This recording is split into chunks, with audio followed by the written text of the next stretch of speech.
Fala pessoal, tudo bem? Quero falar com vocês hoje a respeito de Código de Defesa do Consumidor, mais precisamente responsabilidade pelos vícios e defeitos do produto.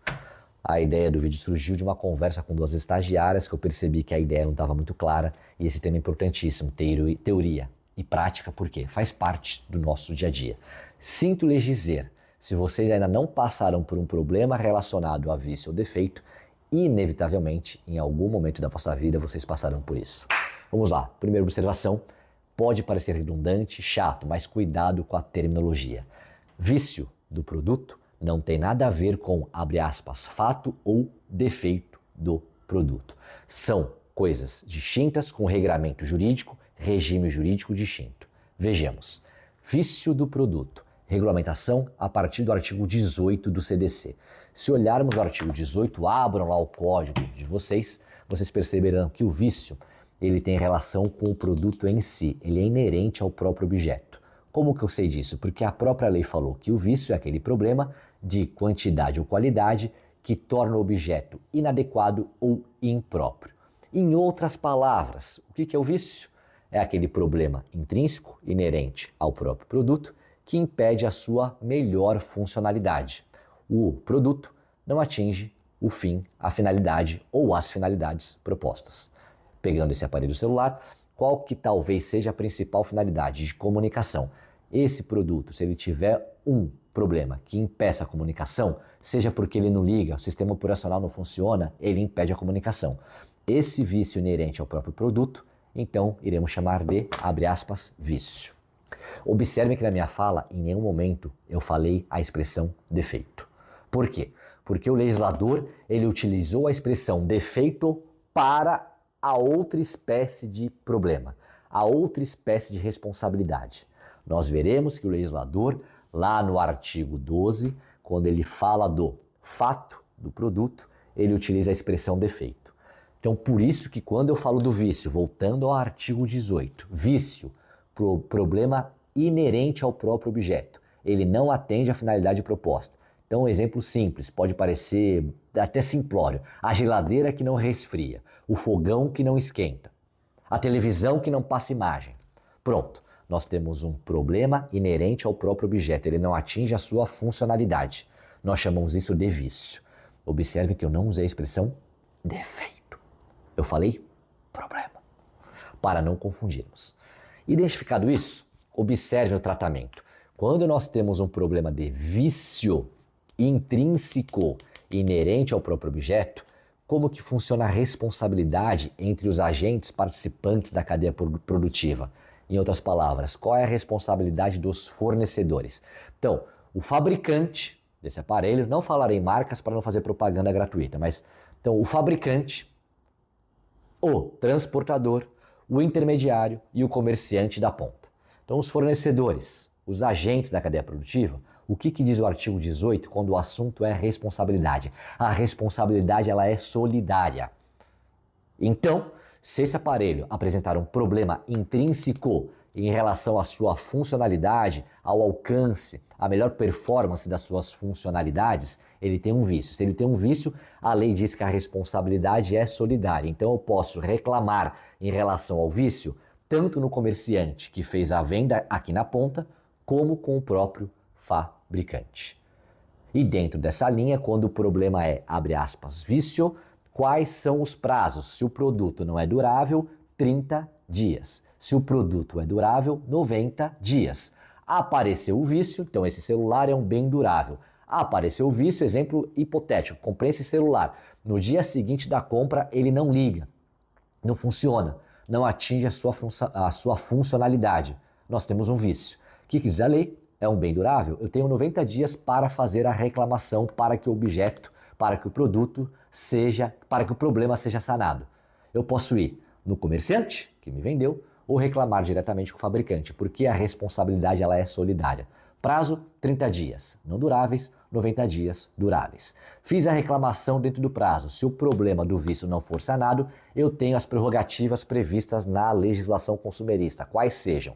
Então, nesse exemplo hipotético, eu posso solicitar um produto novo, eu posso solicitar abatimento do preço, se for o caso, ou a devolução da quantia devidamente corrigida. Maravilhoso. E, detalhe final, só por descargo de consciência.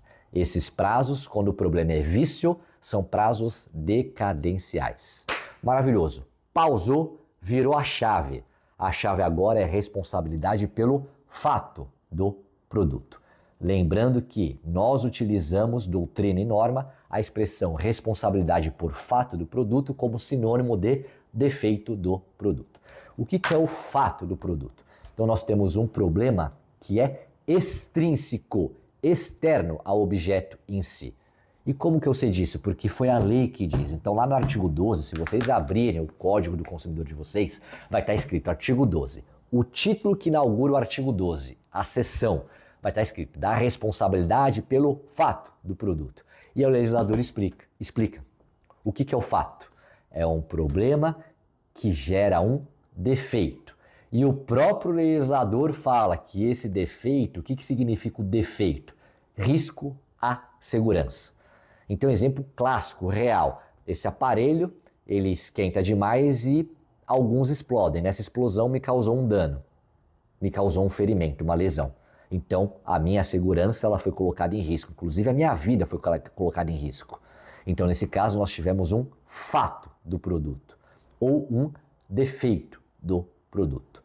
Observe, então, que o fato ele é um evento externo. O problema ele é extrínseco. A lesão foi causada à minha pessoa. E o aparelho é outra história. O aparelho tem problema de vício. Quando o assunto é fato, o que o legislador diz? Que a responsabilidade, diferentemente do vício, que já vimos que é solidária, quando o problema é fato, a responsabilidade não é solidária. Está na lei. A responsabilidade, em regra, é do agente primário ou transformador na cadeia produtiva. Abram, está aqui no meu código, artigo 12, da responsabilidade pelo fato do produto. O fabricante, o produtor, então o fabricante seria o agente transformador na cadeia produtiva. O produtor, o agente primário.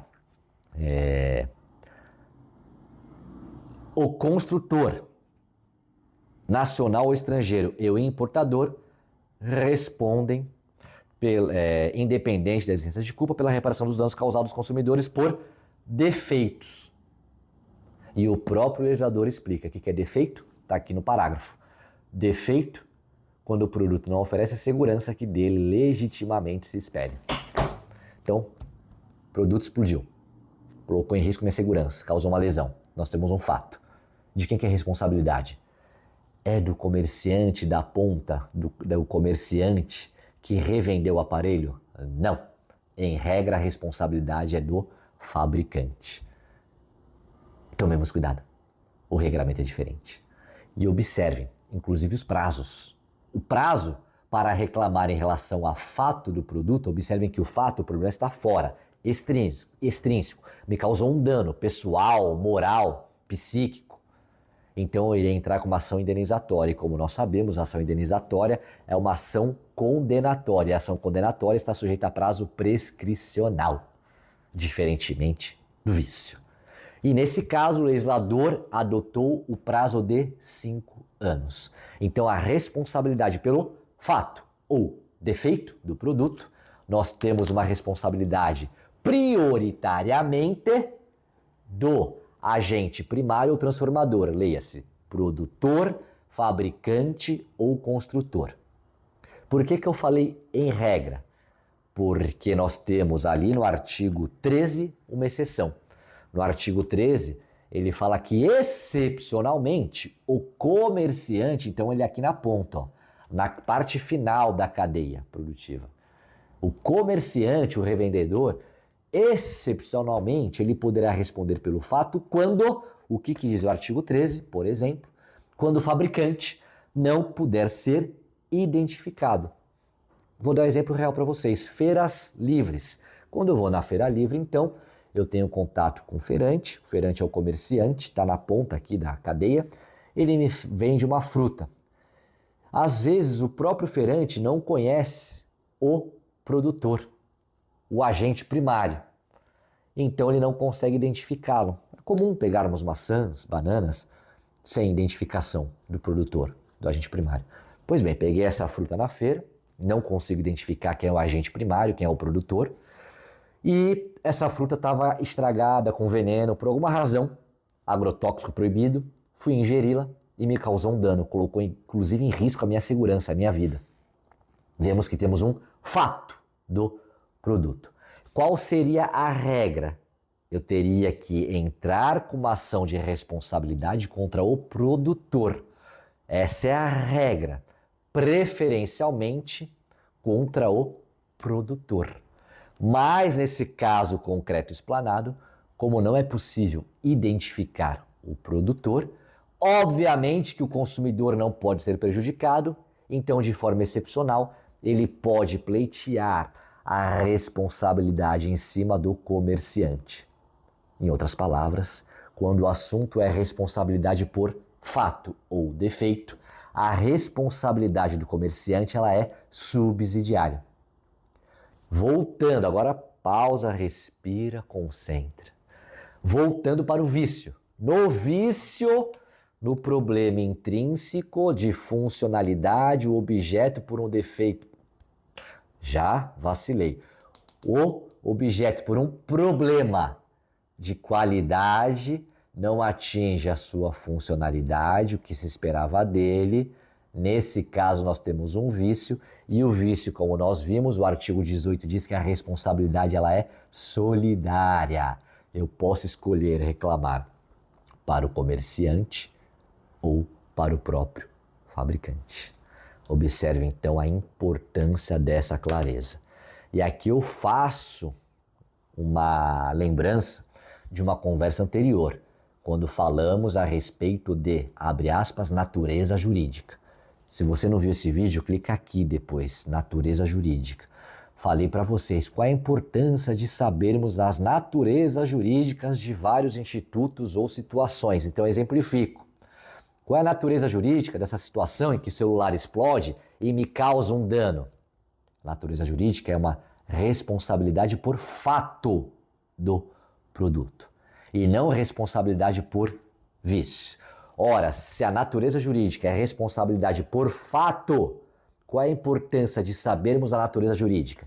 Que nós, identificando a natureza jurídica, a localização do instituto na norma, nós sabemos o regime jurídico aplicado, nós sabemos o regramento a ser aplicado. E nós vimos aqui que, quando o problema é fato, responsabilidade por fato, qual que é a responsabilidade? Preferencialmente do produtor, fabricante ou construtor. Subsidiariamente do comerciante. Então eu não posso escolher ir direto em cima do comerciante. Importantíssimo sabermos a natureza jurídica. Então se perdeu esse vídeo, clica aqui. Também perceba o seguinte, o que talvez possa gerar confusão. Que temos situações em que nós teremos uma origem do problema e esta origem poderá dar margem tanto à responsabilidade por vício quanto à responsabilidade por defeito ou fato. Exemplifico, esse celular, ele tem algum defeito, olha, falar defeito de novo. Se o professor confunde, imagine eu, né? Se esse aparelho apresentar um problema de qualidade em que ele esquenta e ficar nisso, ele esquenta, às vezes o aparelho dá uma travada, não saiu disso. Não teve nenhum problema extrínseco, externo. Nós temos tão somente um vício.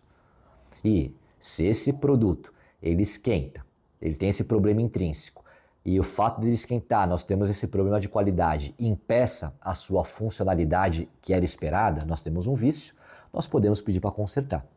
E se não sair disso, nós temos um vício. Então observem que o vício ele pode existir por si só o vício, ponto final, mais nada. Agora nós podemos pegar esse mesmo exemplo e esse celular, em razão desse problema de qualidade, ele esquenta, trava, nós temos um vício. E além disso, esse problema de qualidade, esse vício, o que ele pode gerar? Esse vício ele pode gerar um fato. Então ele esquenta tanto que ele explodiu e ao explodir colocou em risco minha segurança, me causou uma lesão. Então observe que nós tivemos a mesma origem.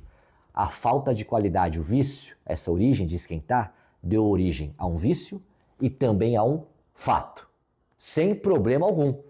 Na prática, obviamente que terei a questão do vício a ser resolvida. Nem sei se eu vou querer mais esse aparelho, porque quem teria segurança nisso? E teremos o problema do fato. Então, talvez seja isso que gere confusão. Em outras palavras, é isso que os doutrinadores falam, os doutrinadores consumeristas. Eles falam o seguinte, que o vício existe por si só. Agora, um fato, um defeito, ele pressupõe necessariamente a existência de um vício. Então, o defeito, o fato, não existe por si só, diferentemente do vício. Inclusive, lembrei agora, salvo engano, é o STJ. Não vou mentir, mas não sei se é o STJ, STF, mas os tribunais, nós temos cortes que dizem o seguinte, que o vício do produto, nós temos um chamado incidente de consumo. Ao passo que no fato, no defeito, nós temos um acidente de consumo. Então, espero que em menos de 20 minutos tenha conseguido clarear para vocês esses institutos de enorme relevância teórica e prática. Agradeço às estagiárias que levantaram essa questão nessa semana. Elas estavam com essa dúvida, conversamos a respeito ao final de alguns atendimentos e aceito sugestões. Agradeço às estagiárias, fico aguardando a sugestão de vocês. Caso vocês não apresentem sugestões, provavelmente falarei ou de concurso público ou de desenvolvimento pessoal, que eu sei que é um tema de interesse da maioria de vocês. Então, me provoquem. Observem que eu já fui provocado para falar de direito constitucional, já fui provocado para falar de direito civil e agora de consumidor. Vocês é que mandam, eu irei obedecer. É isso, pessoal. Muito obrigado aqui pela atenção, agradeço o carinho, um grande abraço, fiquem com Deus.